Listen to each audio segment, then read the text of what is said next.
Bagi kaum milenial dan juga Gen Z yang kini sudah mulai masuk di dunia kerja. Awal masuk dunia kerja, pasti gaji yang kita dapatkan bisa dibilang belum banyak. Cenderung pas-pasan. Pastinya di antara kita seringkali mengalami kesulitan dalam mengelola keuangan, bukan? Namun, berapapun jumlah pendapatan, kamu tetap perlu untuk mengelola keuangan loh. Penasaran? Bagaimana cara mudah mengelola keuangan meski kita punya gaji yang pas-pasan? Yang pertama, hitunglah pendapatan bersih kamu. Langkah pertama yang dapat kamu lakukan untuk mengelola keuangan meski punya gaji yang pas-pasan adalah dengan menghitung terlebih dahulu pendapatan bersih kamu. Cara menghitungnya cukup mudah. Kamu tinggal menuliskan berapa jumlah gaji kotor kamu terlebih dahulu. Lalu dikurangi dengan tagihan atau kewajiban yang pasti akan kamu bayarkan setiap bulan. Misalnya, pajak ataupun asuransi. Dari situlah kamu akan mendapatkan jumlah yang akurat mengenai gaji bersih kamu. Yang kedua, buatlah skala prioritas. Setelah menemukan angka dari gaji bersih, maka bagilah uang tersebut ke dalam beberapa pos. Misalnya, untuk kebutuhan sehari-hari, untuk orang tua, membayar tagihan dan sebagainya. Jangan merasa hanya karena baru gajian, kamu langsung menghamburkan semua uang kamu begitu saja. Bila ingin memberikan self reward, pastikan biayanya sudah terkalkulasi dengan baik pada pos-pos tersebut. Jangan sampai belum menginjak pertengahan bulan, uang kamu sudah menipis. Padahal masih banyak kebutuhan yang harus kamu penuhi. Pengeluaran-pengeluaran tetap yang tidak bisa diganggu-gugat tersebut sifatnya tetap dan kontinu. Jadi uang sisa dari gaji bersih kamu, sisakan untuk ditabung atau dimasukkan ke dalam dana darurat. Selebihnya bisa kamu jadikan uang pegangan.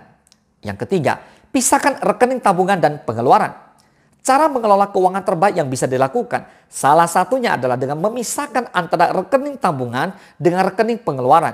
Usahakan untuk memiliki dua rekening ini, agar pengeluaran yang kamu lakukan tidak akan mengganggu tabungan dari hasil jeripaya kamu. Bila kamu mencampur aduk rekening kamu menjadi satu, yang terjadi kamu cenderung akan merasa lebih boros.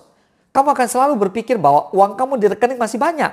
Sehingga keputusan-keputusan impulsif untuk berbelanja atau melakukan pengeluaran yang tak berguna cenderung lebih besar. Yang keempat, sisakan untuk tabungan dan dana darurat. Meski punya gaji pas-pasan, selalu usahakan untuk menyisihkan setidaknya 10-30% untuk ditabung atau digunakan sebagai dana darurat. Jangan habiskan gaji kamu begitu saja, hanya untuk pengeluaran. Meski menabung pada proses yang membutuhkan waktu yang lama, namun disadari atau tidak dewasa ini, di zaman yang sulit diperkirakan ini, kamu sangat perlu untuk menabung loh. Terkadang ada hal-hal tak terduga untuk menghampiri kita seperti kecelakaan. Tiba-tiba butuh uang banyak untuk berobat dan sebagainya. Kita tidak perlu panik karena telah memiliki tabungan. Nah, uang receh yang kamu miliki juga bisa kamu tabung loh. Meski nominalnya kecil, apabila sudah terkumpul, jumlahnya juga tidak sedikit kan? Yang kelima, hindari melakukan kredit yang tidak perlu. Sifat impuls yang dimiliki para milenial dan juga Gen Z cenderung membuat banyak di antara kita terjebak dalam lilitan utang ataupun kredit. Memiliki utang atau kredit guna mencukupi kebutuhan sehari-hari tentu bisa dikatakan wajar. Namun, jika berutang atau melakukan kredit untuk hal yang tak perlu, rasanya sia-sia. Apalagi mengingat gaji pas-pasan yang kita miliki. Tentu akan menyulitkan kita untuk melunasi semua itu, bukan? Oleh karenanya, langkah paling bijak adalah dengan tidak usah melakukan kredit yang tak perlu. Mulailah berhemat dan bijak dalam memilah mana yang menjadi keinginan dan mana yang menjadi kebutuhan. Demikianlah sederet cara mudah mengelola keuangan mesti punya gaji pas-pasan. Semoga tips ini semua dapat membantu kamu agar kamu tak bingung lagi dalam mengatur keuangan kamu ya guys. Selalu bijak dalam menggunakan uang dan mulailah untuk berhenti mengikuti gaya hidup yang tak perlu. Semoga bermanfaat. Salam sukses, Dasya.